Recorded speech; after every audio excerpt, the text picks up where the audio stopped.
another episode of Totally Leathered, and we have here today a very fine gentleman from the other end of the country called Gary Scolding from G3 Leather Care and Repair. Hello, Gary. How are you doing? I'm fine, mate. You? Yeah, not too bad, thank you. So what's weather like down there today? Up here, it's bloody awful.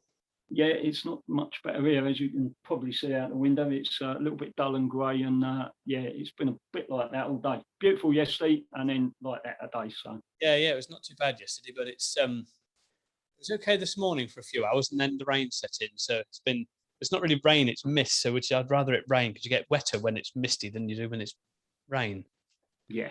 As daft as it may sound, I'd rather it just rain and get it over and done with, and we know where we stand. Me too. So whereabouts, obviously, in the country are you from? Originally, I'm from Erith in Kent, and moved down here 2004 into Dorset, near Dorchester. Yeah. Nice place, Cerne Abbas. And yeah, been going sort of 15, 16, 17 years this year. Yeah, a long time then. Yeah. I bet the industry's changed a fair bit during that time, hasn't it? It has, mate. Yeah. It's come on leaps and bounds. The days have gone from tea cutting and doing all that sort of stuff, and yeah, it's moved on a hell of a lot. Yeah, it's got all coatings and everything else now, isn't it? Rather than hand waxing. I still like to do a hand wax job, to be fair. It's I do enjoy doing that side of it with the detailing side. So it's I find it quite interesting, in all fairness, to apply coats of wax and things. I know a lot of people are like, Christ, you're a glutton for punishment, but I enjoy it. Well, it's one of those things. I mean, everything's moved on now. There's spray sealants and stuff, and it's a lot quicker and easier. And I suppose time is money. But yeah, I'm a bit like you, really. If I've got the time, then and if the client wants it, a lot of clients still want wax. So yeah, exactly. Yeah, it's one of those, really. Yeah, it's finding the time, really. Yeah, it is finding the time, and it's down to the client, what the client wants at the end of the day, isn't it? And that's what they're after. So it's it's the client's sort of perception of what they want, and how they want to do it. So I mean, how did you get into detailing originally? Do you know, even now I still don't know, really. It just sort of came upon it. I started doing, as you do, I think a lot of people are the same in this industry. They started doing friends and family and neighbours' cars and stuff like that. I used to keep my own car pretty clean, and then I was working for Royal Mail, so I had sort of afternoons. Then I sort of changed, because I was working in London. I was doing 2 to 10 shifts, so I was working mornings and just doing a little bit of valeting. Friend of mine used to own a sort of second-hand car dealership, and I used to help him out now and again, just as a bit of pin money, go football of a Saturday afternoon, really. So it just went from there. Moved down here, couldn't get a transfer with Royal Mail, so decided to set it up. I thought it's something I enjoy doing, so why not give it a go? So yeah, got into it that way, really. Interesting. So obviously with the Royal Mail side of it, is that what you did all your life prior to that? Were you just like a postman, or? Yeah, pretty much. I worked with sort of a subsidiary of Nine Elms up in London. So, but before that, I was a delivery postman. Yeah. And then, it just gave me sort of afternoons, really. And when I was a delivery postman, I was normally indoors by about 11 o'clock. So, nice, easy job, really. But so that gave me, a little bit of going out. Help me mate out now and again, and then, like I say, just learned from there, really. He taught me the basics and went from there. Early start, early finish, being a postman. Very early start as well. I was up at halfway. Well, when I could be bothered. Yeah, 3:30. Yeah. Aye. Yeah. Now, I suppose when it's winter time, it's not the best thing to be out walking the streets, is it? Especially if you've got to do a lot of walking. No, I do take me out off to them now. I did it. I mean, we had sort of mortgage and stuff like that, so it was ideal, really. So wife worked in the afternoon, so I was home to look after the kids. So it was ideal, really. So it was a good job, really good job. But things go on, move on. They do, don't they? I mean, it amazes me how they seem to wear shorts all the time, winter and summer. No matter what the weather, they wear shorts. It's just Yeah, amazing. yeah. We were never allowed to, so we What? always had. Nah, they wouldn't let us do that. So we always had to have full uniform on, even in summer. So Oh my God. um, yeah, it was a bit. Used to bend the rules now and again, but Yeah. yeah, most of the time, yeah, they Wow. were a little bit funny with it. It's So amazing. Yeah, I know. Because I mean, up here, the postmen up here seem to wear shorts all year round. Winter, summer, it never seems to be out of them. nah, well, they can get away with it down here because the climate's a little bit better. But Yeah. yeah, I wouldn't do it up there, up where you are. No chance. No, no. But I mean, it's like he said, when he's sort of running around door to door with a sack on his shoulder, you get hot, Yeah, you do. which you do. It's amazing. It's even in wintertime, we're sort of, even though sometimes when, we haven't got staff there, we won't have the heating on. But I mean, it's, even then when you're working hard, doing sort of leather prepping and stuff, or detailing a car, you're down to a t-shirt because you just can't move. And Nah. it's even when we used to do it out in wintertime outside, and wash cars and things many years ago.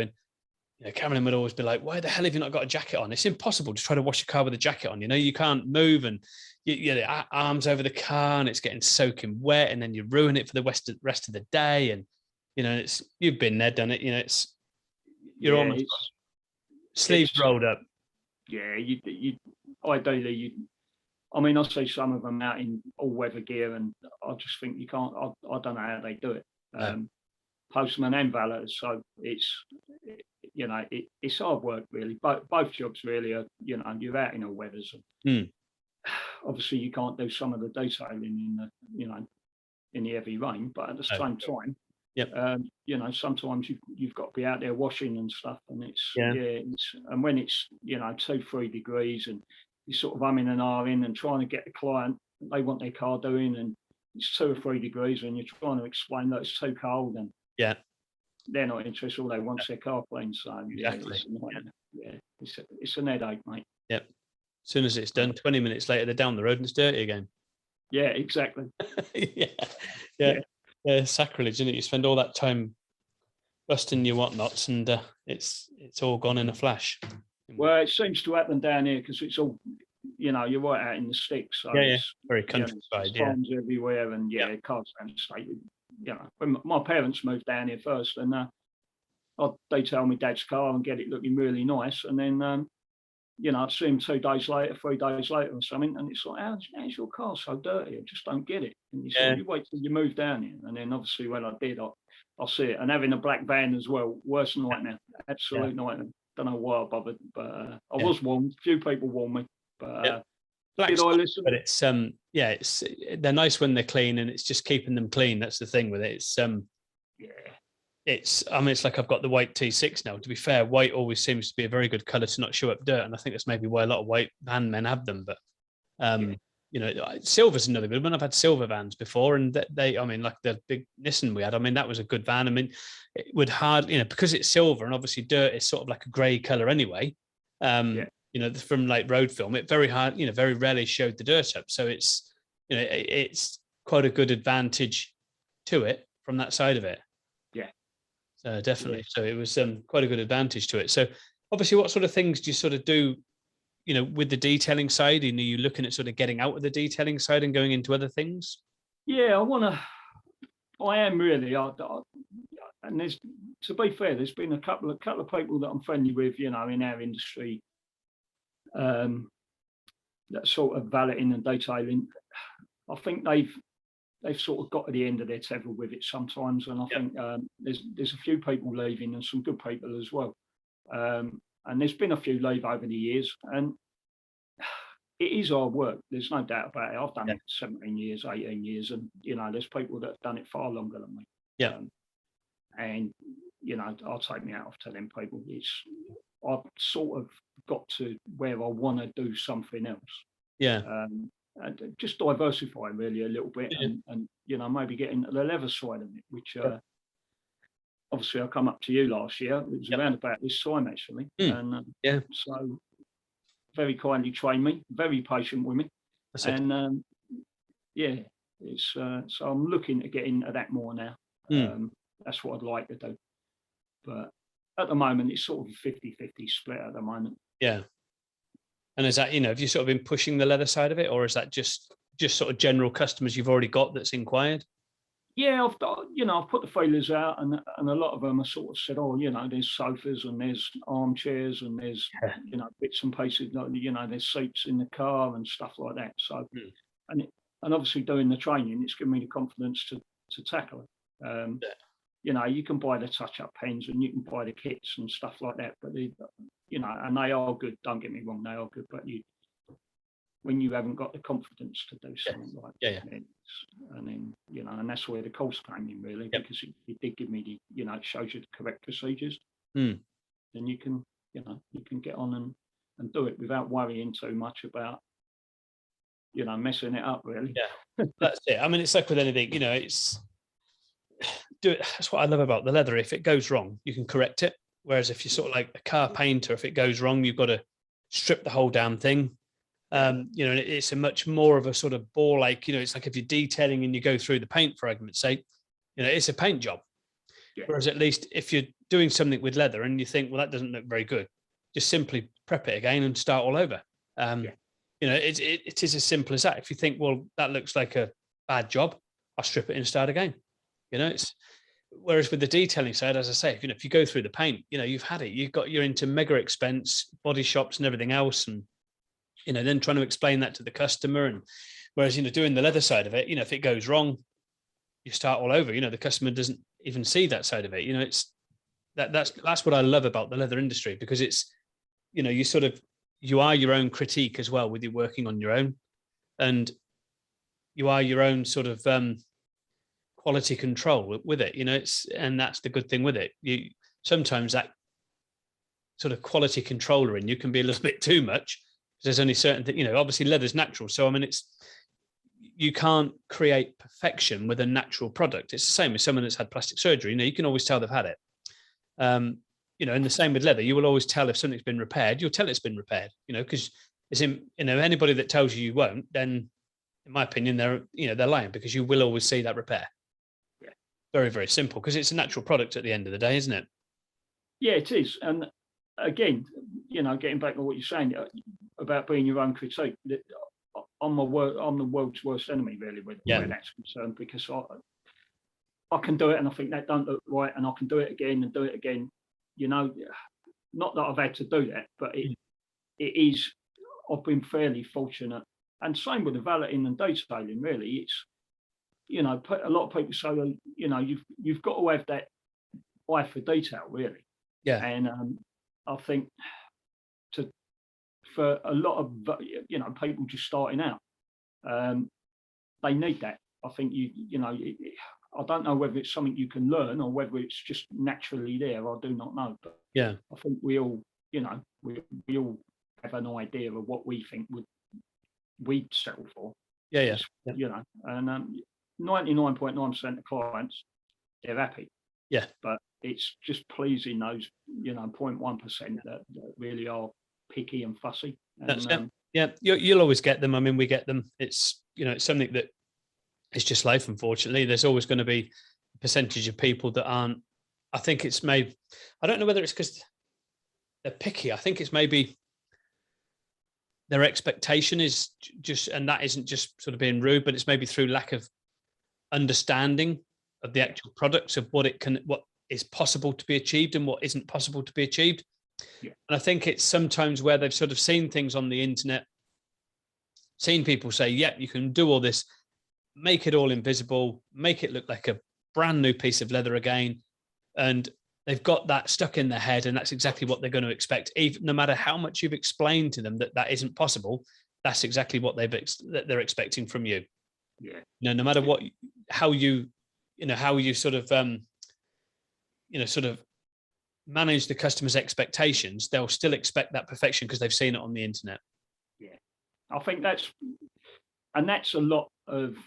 I think when you had a lot of detailers and people doing all the the nice videos and stuff like that. I mean, like I say, technology goes right over my head, really. Yeah.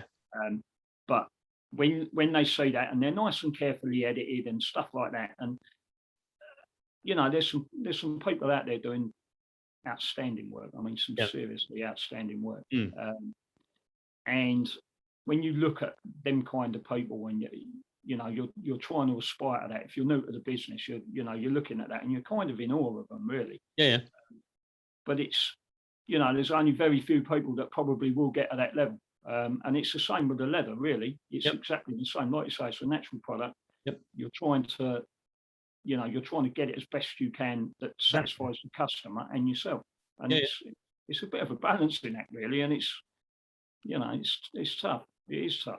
Yeah, it is. It is a balance. Like I say, it is a balance act. It's just getting that repair right, and it's sometimes learning where to draw the line with it as well. Because sometimes if you keep going with it, trying to perfect it, you can actually make it worse. The same, it's the same with detailing. Keep trying to perfect a scratch, and as soon as you know it, you've gone through. Yeah. So it's exactly the sort of same with the leather side of it. It's just finding that fine line of where to stop and say that will do. And that's where some people sort of make the mistakes. They keep pushing and pushing and pushing, and then it looks worse than what it was previously. And I've done that in the past, but I've learned.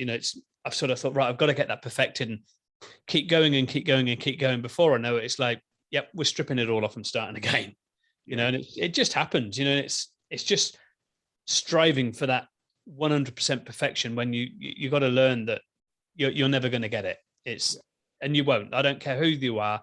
You're not going to get it. Even the best in the world isn't going to get it. It's very, very simple because it's natural. It's as simple as that.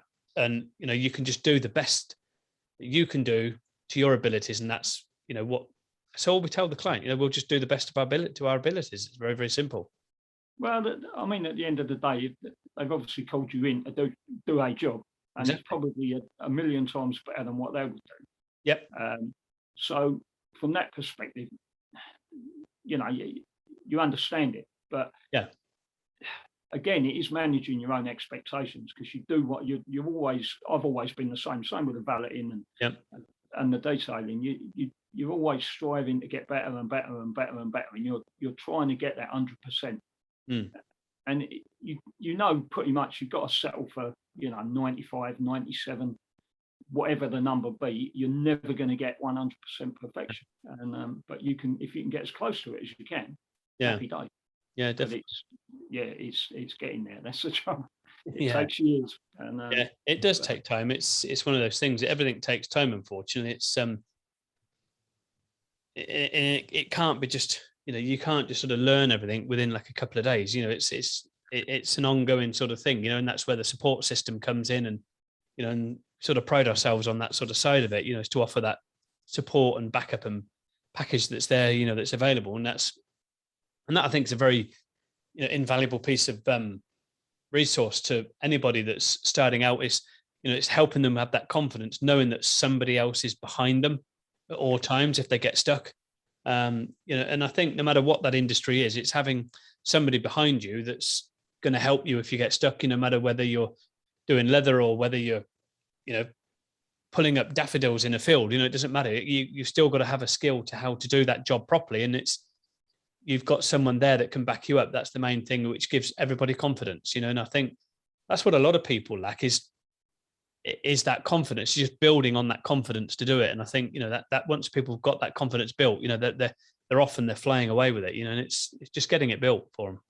Yeah, it is. And like you say, with the backup and stuff, obviously with yourselves, you're at the end of the phone, and there's people that are watching this, or whether they're new to it or whether they're old to it, they get times when you do get stuck and you think, what do I do with this?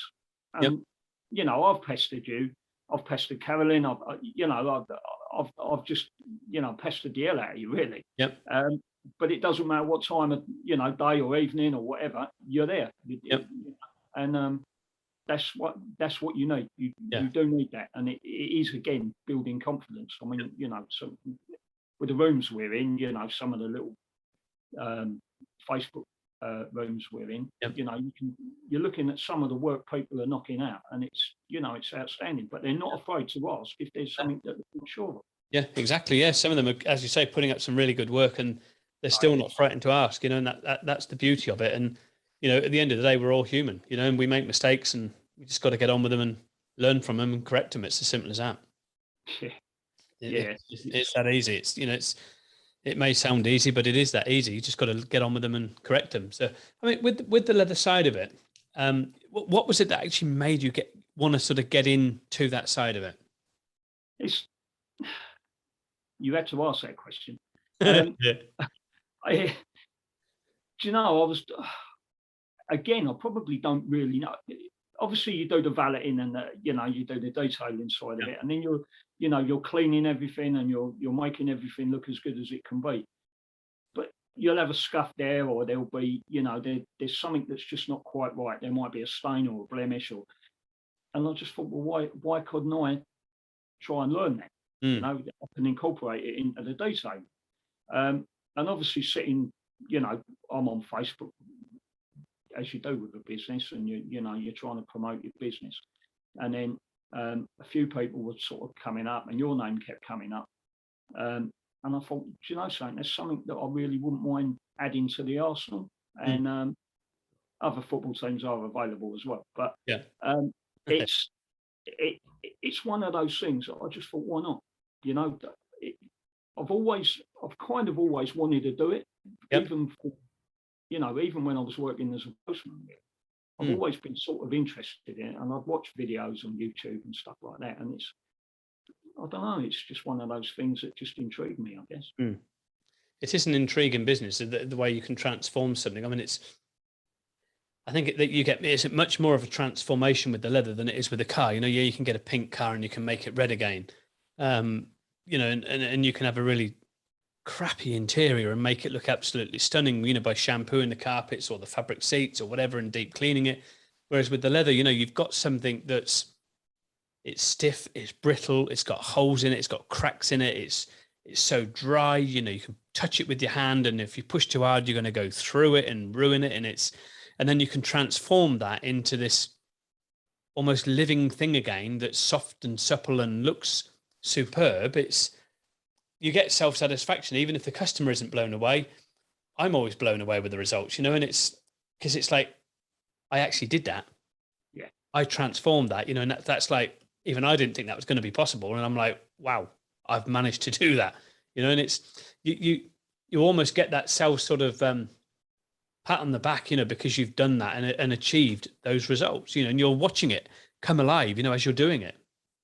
Well, I think that's another reason why I got involved with it. Because as well as, you're always trying to better yourself, and you're always trying to sort of push things and push yourself that little bit more. And it was something that sort of intrigued me, I guess, in as far as it was something that I couldn't do, and it was something that I could never see myself doing. Yeah. But to learn it and to be able to exactly what you've just said, turn it into something that, it was old and brittle. And I've got quite a few clients with classic cars and stuff like that. Yeah. And it's not about making them, look perfect all the time, because they want to keep that patina or patina or whatever you call it. Yeah. And it's just nice to be able to do that. And it's, like you say, you give yourself a pat on the back, really, because I like challenging myself. I need a new challenge, I think. And that's why I've sort of come over to the leather, because it's something that I want to learn.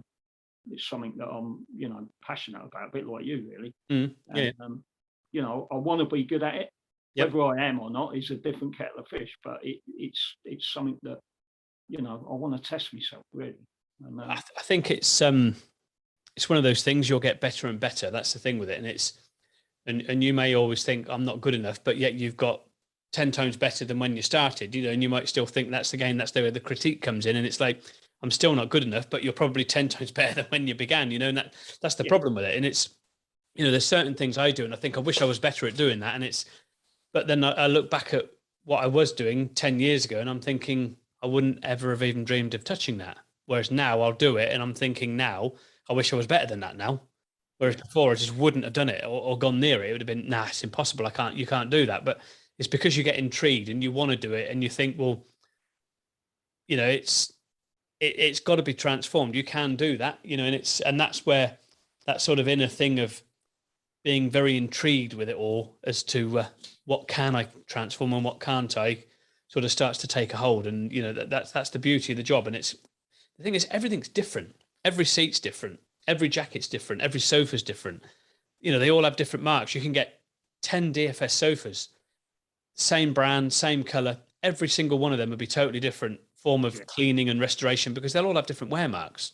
Yeah. And that's the beauty of it. And, obviously each skin's different as well. So they'll have different, no matter how, if they've been, however they've been made and what type of skin it's had originally and how it's had grain put in it, or if it's not got grain in it, it's a genuine top grain. And, they'll all have different natural marks if it's a top grain, and it's how you deal with all those as well. They're all very different, which is what I love about it. It's, you've got a natural collagen fiber there that's a natural eco-friendly product that, goes, if it goes to waste, then it's going to just cause problems for, it's got to be buried or whatever. It's got to be burnt. So then you cause problems for the ozone, and it's just a natural product from the food chain. So, I mean, it's a really fantastic natural thing, and that's the beauty of it.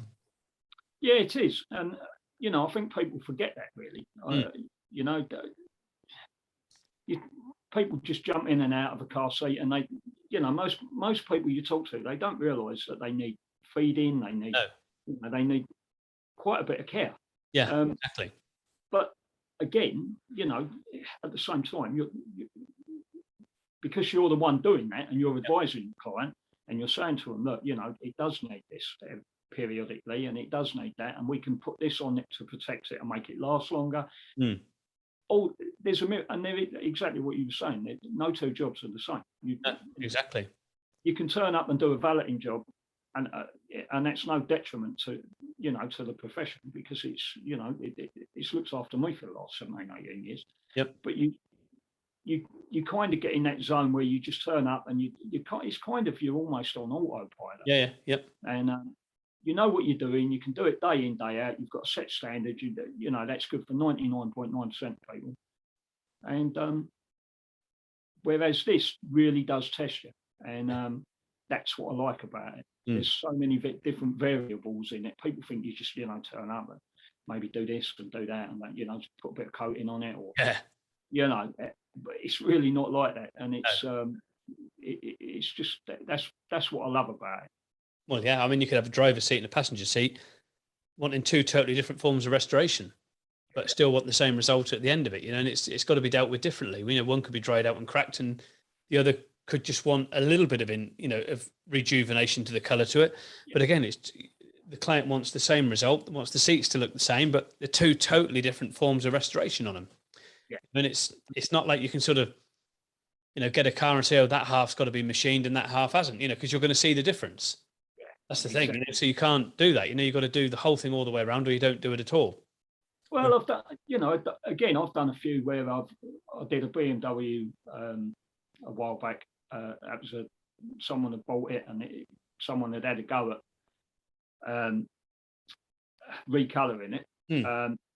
Didn't do a very good job, so I've had to then take that off and then redo the whole thing again. So we've got the colour just right. Everything's hunky dory. You get the back seats out. You take them all out. You have a look, and the colours are where they done it. The back seats were slightly different to the front seat colour. So you've got to rectify that, and it's and when you do that, and then the client's like, I didn't think it'd look that good.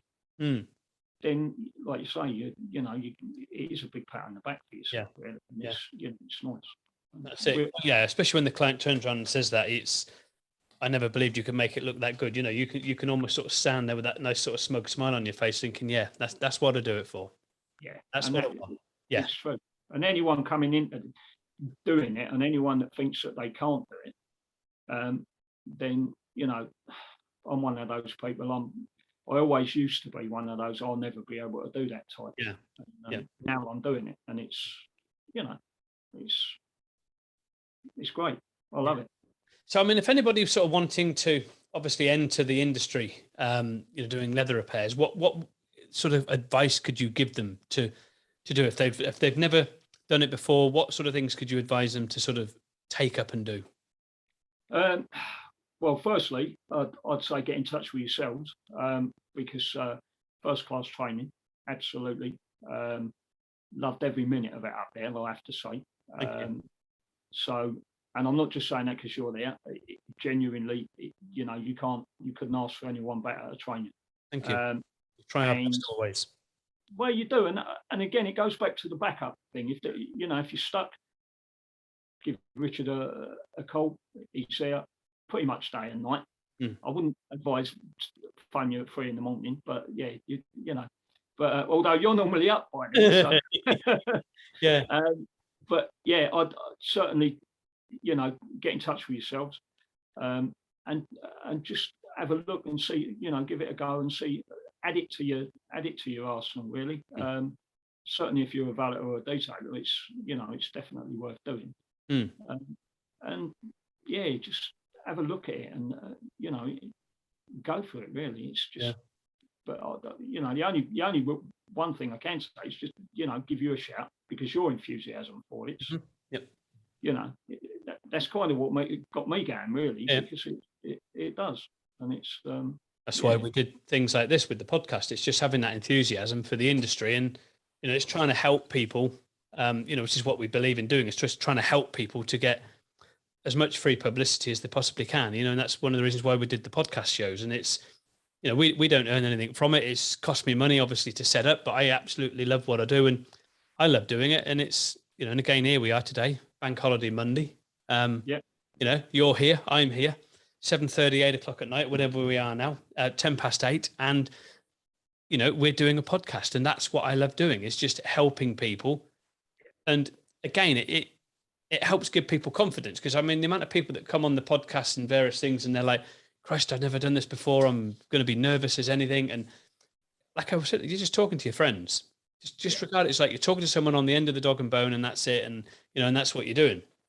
And other than we can see each other, and that's the difference with it, and it's nothing to be nervous about. And that just helps build people's confidence as well, because they know they can come along and just do that. And then when they've done it, they're always like, wow, I didn't realize how easy that was to do. Oh, I want to do another one, and that's the beauty of it. Well, that ties in with the leather side of it, because again, it was probably something that I never thought I could do. Yep. I've always wanted to do it, but I thought that's going to be way out of my remit. And then, so if anyone's thinking about it, just go and do it, because if I can do it, I'm not just saying if I can do it, anyone can do it. Yeah. So I'm not the most confident of people. I know I get into a zone and I know what I'm comfortable with, and I'm good at it. But then, there's something when you're testing yourself a bit, and that's one thing I found as I got older, is I try and do that now. I try and test myself and push myself. Yeah. Sometimes you fail, but don't be afraid to fail, because at least you've had a go. I'd rather be sort of criticised for things that I've done rather than things that I haven't done. So that's it. You only fail if you don't try again. It's very, very simple. Exactly. That's the thing with it. If you fail, get back up and do it again, and find out, learn from how it failed, and make sure you don't do that again. If you fail again with the same thing that you failed on first time round, then there's maybe something wrong, but hopefully you wouldn't do. No, you try and learn, don't you? Well, that's it, exactly. Of course you do. One thing I've got to ask you, I'm intrigued. Facebook, your jokes. Yeah, I know. You must have the biggest dad joke book going. That's amazing. I genuinely can't take the credit. No, someone did buy me a dad joke book for Christmas a few years ago, and I threw it away. Well, I say I threw it away. It ended up in the bottom drawer somewhere. But I can't take the credit for them. I just sort of pass them on. But we've all got that. There's a guy on Twitter, the Dad Joke Man. He's well worth checking out if you do see him. Yeah. But he's I get quite a few off him. But we've all got that circle of mates that just and we're all dads, and well, I'm a granddad now, so so they're more granddad jokes than dad jokes. But yeah, sorry about that. No, that's right. I'll just try and bring a smile to people's faces. You'll either laugh or you'll groan. Yeah, it definitely does. We've always been intrigued. It's like, where does Gary get them from? Cameron was always like, I was disappointed when he came up for training. He didn't crack a joke. No, I was probably too nervous, to be fair. That's it. Yeah, definitely. That's what I said. So, but yeah, she's like, next time I speak to him, I'm going to ask him to crack a joke with me and see what I can get. So, Well, next time I come up for a bit of training, then I'll bring my joke book with me. aye, definitely. Yeah, be a good one. So tell us, what sort of hobbies do you have? What's your hobbies? What do you do? Pretty much the same as you, really. I like a bit of cycling. I love cycling. Yep. That's pretty. Well, that sounds daft.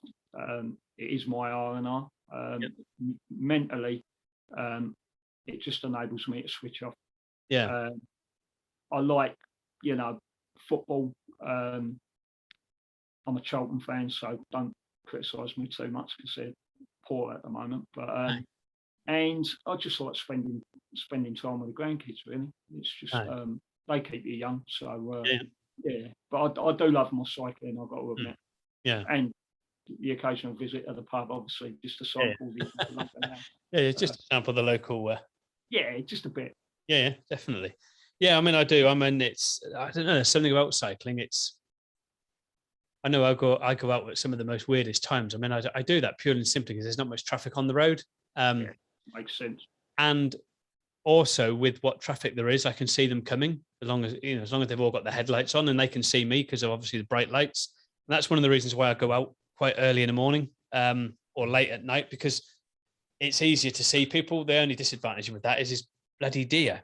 And up here, I mean, you'll get it down there, but I mean, up here, we've got quite a few of them when we get out in the countryside, and they're absolute buggers for jumping out across the road in front of you, especially when you're doing like nearly 30 mile an hour on a push bike. It's and a deer suddenly comes out. You know, it's not like you've got ABS and you can suddenly lock on and come to a halt without skidding. It's yeah, we got the same problem down here. It's nice. I mean, you got a variety of wildlife anyway, but pheasants tend to be the ones who just like committing suicide in front of you. So yeah, it's, I get that with rabbits, bloody running up the centre of the road because of the headlights. So of course they're like running up the centre of the road, thinking they're going somewhere. But yeah, it's cycling. I enjoy it. I don't know. I'm sort of out there and I'm almost talking to myself when I'm riding along. You know, it's like looking at the countryside and it's like, oh my God, another pheasant over there. And I'm sort of saying it out aloud as well. And it's like I'm talking to myself, and you just forget about everything that's going on around you. And all I'm looking at is the countryside. And I'm sort of cycling along some days. I'm just watching the sunrise and it's just like, wow, look at that. You know, you forget everything. And I just love it. It's beautiful. Well, the thing is, the times you get up, I didn't even realise there was two of them times in the day. You know, it's even I wake up at 5 o'clock in the morning sometimes and think I'll just check my phone, and like you're out and about, and I'm like, does this boy never sleep? But it does. I mean, I'm a big advocate of mental health as well, and that really does. You know, it sorts your mind out. It does everything. It just clears your brain and enables you to go again. And it's I love it. I do love it. I mean, it does. It's amazing. You know how good it is, like you say, for the mental health side of it. And it's I mean, that's one of the reasons why we came off a lot of groups on Facebook, was just purely and simply because of the way you get sort of treated by people. And I don't think it's intentional. I think it's just the way they're saying things. And it's just, you've got to be so careful what you say online. And I mean, some people are obviously doing it thinking, oh, we're going to wind him up and say this and say that, but they don't realize what effect that has on people. No, they don't. You know, mentally. And it's excuse me. You know, there's people out there where you've seen reports where they got bullied online, and they were like, I didn't realize I was bullying them, but the next thing they read is they've taken their own life. Yeah. You know, and that happens, but people just do not realize what effect that has. But you know, that's what I love about the cycling. You're zoned into that countryside, you're zoned into what you're doing, and you've just forgotten absolutely everything else around you. And you come back. I mean, I know I do. I come back from a ride, and I've maybe had a bit of a hair-raising time with a few drivers that are getting rather too close and not understanding the fact that when they're going past you at 60 mile an hour down, you know, a 60 mile an hour road, that they're only going to get like a foot and a half away from you. It's the backwind when they pass that causes a great big wobble. And when you've got bikes that are so light, like I've got and you've got, it's bloody dangerous. You know, and I think it's most people. I class myself as a very considerate cycle rider. I don't do what a lot of, like not a lot, but what I've seen some cyclists do, which is straight out at junctions, straight over red lights. I'll always wear a helmet. I've always got lights on day and night. I'll always stop for people, and I won't, like in traffic, ride up against people and stuff like that, where I've seen other cyclists do that. And I class myself as a very considerate cyclist, but I think it's down to education. It's like with a lot of things, with like the leather, it's education. With the cycling, with our hobbies, it's education. It's just educating people to understand that when you're going past somebody at speed, you do get that backwind with the aerodynamics of the vehicle, pushing the wind out at the back of the vehicle. And that is the one thing that I sort of fear, I think, when I'm out on the cyclist, is like, what idiot am I going to come up against today that doesn't realize that backwind?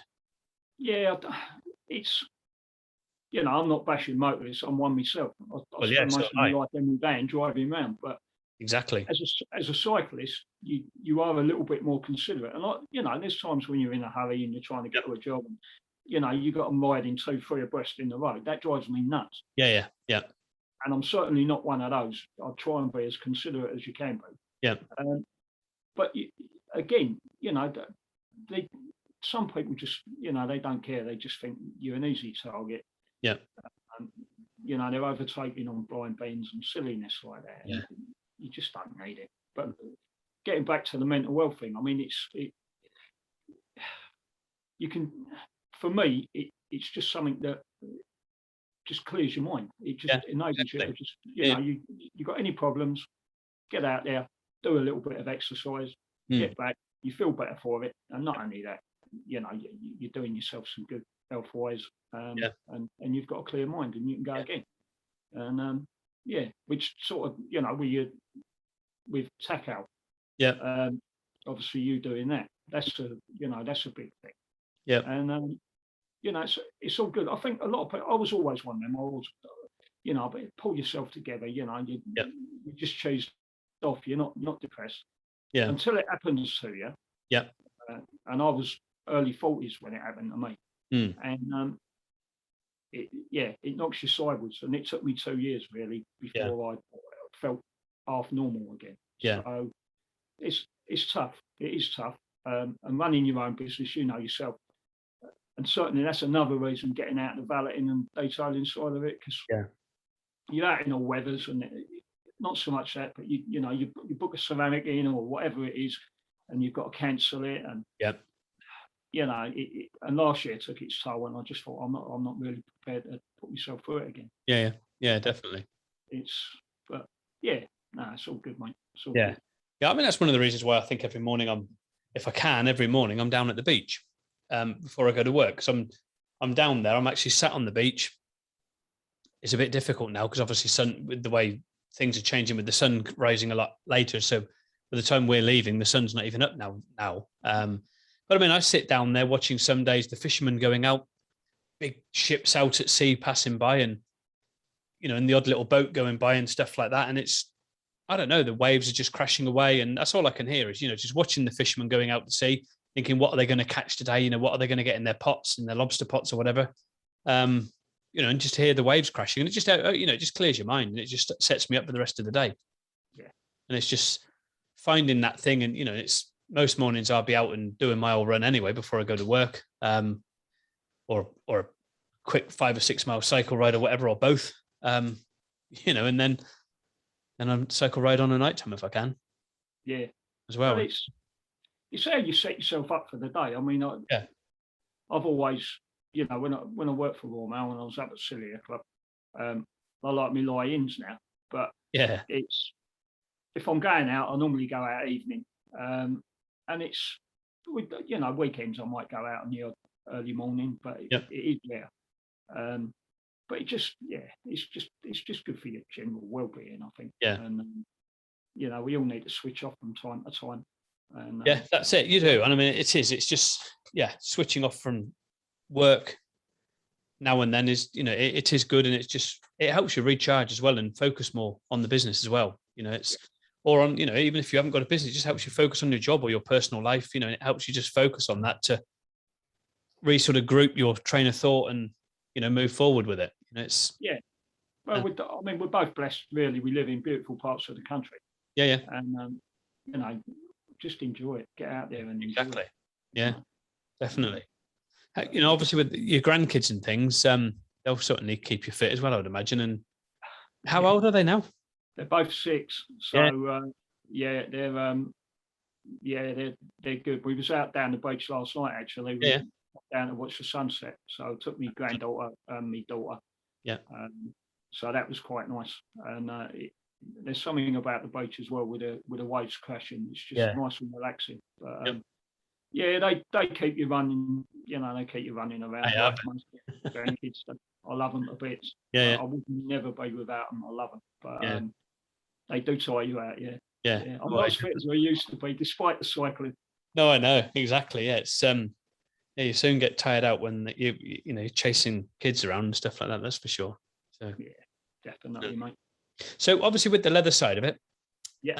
what is it that the one thing that fascinates you the most about the actual process or a technique or something like that? I don't know really. That's a sort of, I wouldn't say a tough one to answer, but it's certainly from the ones I love.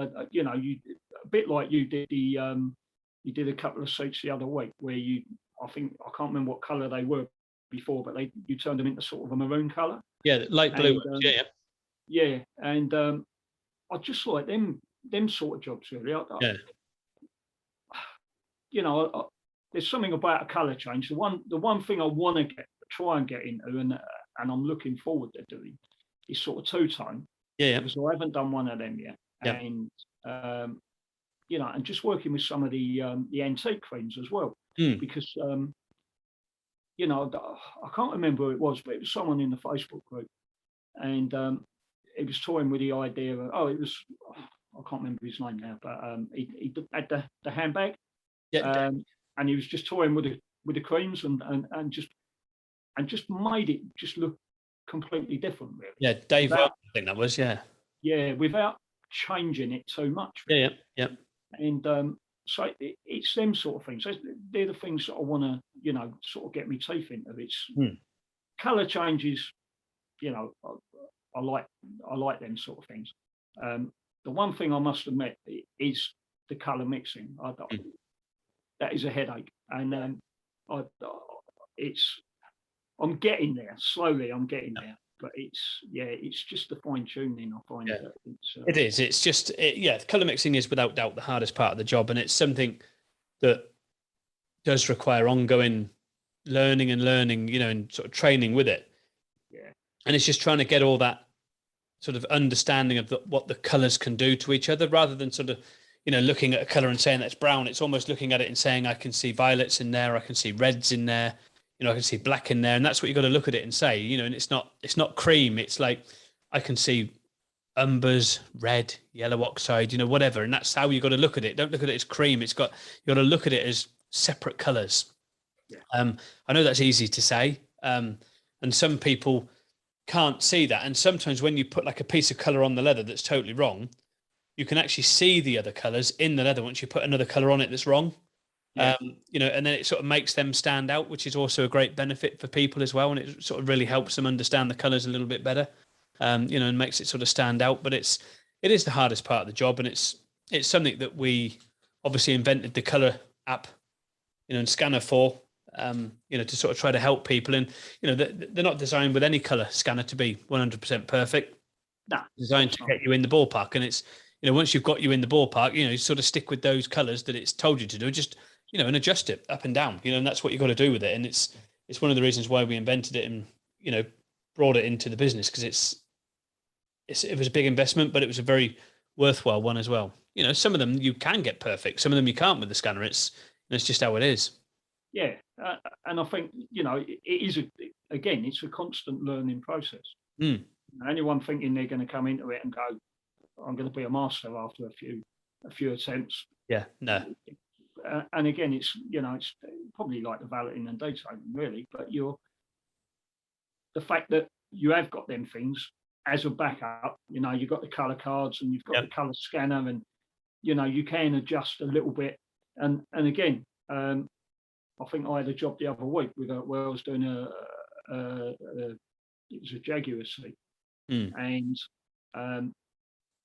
I messaged Carolyn, and she was brilliant, straight on the thing. Well, actually, I phoned her, Yep. and she said, "Oh, let me have a look for you." She said, "I think we've got it on file." And I was looking for it under something completely different, and bang, straight away she sent me the link, and there, bang, straight away, matched up perfectly. So, yeah, again, yeah, but you do get them. Just, it might be a bluey grey or something like that, like a BMW do one, a Hell Grau or something, and it's trying to match that up slightly different to any other colour they had, and but we get there eventually, and then but it's that's the hardest thing I'd say is the colour mixing. The rest of it sort of falls into place really. Yeah, definitely. Yeah, without a doubt, it is the hardest part. That's for sure. So, I mean, what's the plans for the future for the business? Well, I'd like to hopefully come up and do another course. I'd like to add a few things, maybe like the plastic and the also the maybe the work surface like the granite. And then combine that all in with the leather, so you've got it all comes under one umbrella. Yeah, like home improvement sort of thing. Yeah, and hopefully take the leather forward as well. Get more confident at that, and just maybe expand the business, maybe, or get someone in and train them up. And go from there really. But we'll see.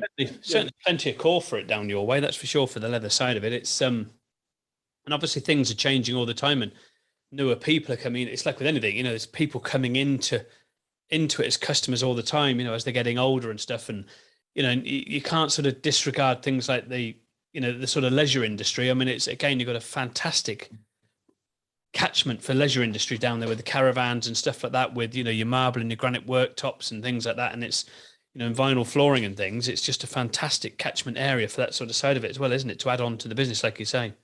Yeah, it is. And the list's endless really. You can, like you say, work surfaces and laminate flooring, and you can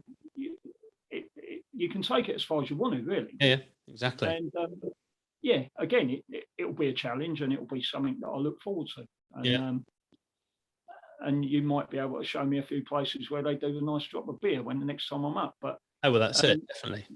But some good microbrewery places, so we'll be able to maybe go to one of them. There's one not too far from where we live out on the east coast, so we might go there and see them. Great Newsham Brewery, they're called. They're quite good. A lot of people go there, to be fair. They're very well known. Oh, we'll have a look. So just a bit more training, and just expand the knowledge base really. Definitely. Well, that's what it's all about. When it's when you're next up doing something, we can look at even more stuff on the other side of it. So it's all be done at the same time anyway. Definitely. Fantastic. Yeah. So how do people get hold of you? What's your social media sites and website and all these sort of things for people to get hold of you? I don't do a lot on Instagram. I've got an Instagram. Again, that I haven't set one up for the leather side of it yet, but I've got a leather page on Facebook, on like their business suite, and Twitter. So it's mainly that really. I've got a website, but most of it's word of mouth. I've been lucky really. I knew someone a while back that done the SEO on my website, so it got me up pretty much page one, number one on every area that I covered. Good. So that I was lucky on that side of it. And again, the same with the leather. Really, I can, it just the website needs a little bit of tweaking, but again, I'm getting calls every day for the leather side of it, so that's good. So I mean, I could probably do a lot more, but to be honest, there's not enough hours in the day really. I'm constantly doing it, and I've been there before when I was setting the valeting up, and you can be on it all the time. So you do need to switch off sometimes. You need to just put the phone down and just go, right, I'll leave that. That's and I'll it. deal with that later. But, Yeah. But probably like you know, you're so busy that, and I am lucky. I've always been busy. I've never, Yeah. rarely have I had a day where I've had no work. So, Mm. you know, but you do need to just relax a bit. Yeah, definitely. So obviously with the social media side of it, so is it G3 leather or G3 valeting or G3 detailing or? I've got G3 valeting and detailing, Yep. and I've also got G3 leather care and repair. Yeah. So, Okay, cool. And but then that's what the one that I'm yeah. trying to pick at the moment. I've done quite a few jobs. Yep. I haven't posted them up, probably out of, I think, well, shouldn't I? Mm. So, but there'll be a few more coming up, and there's a page on my website and stuff like that. Yeah. A couple of pages on my website. So, And what's the website? www.g3valeting.co.uk. Nice, easy one. Yeah, excellent. Yeah, very good. So that's G and then the figure 3, isn't it? Not the actual HRE. Yeah, so G3valeting.co.uk. So there you go, folks. That was Gary from G3 Leather Care and Repair, down in Dorset. Lovely part of the country. Thank you very much, Mr. Scolding. It's been an absolute pleasure to talk to you tonight, and hopefully you've enjoyed it as well. Likewise, yeah, definitely. I was very nervous, but you made me feel at home. So well, that's it. We said to you, no need to be nervous about it. It's just like talking to your friends at the end of the phone. Yeah, no, it is. Yeah. Cheers, Gary. Thank you very much. I appreciate it. You look after yourself. Thank you.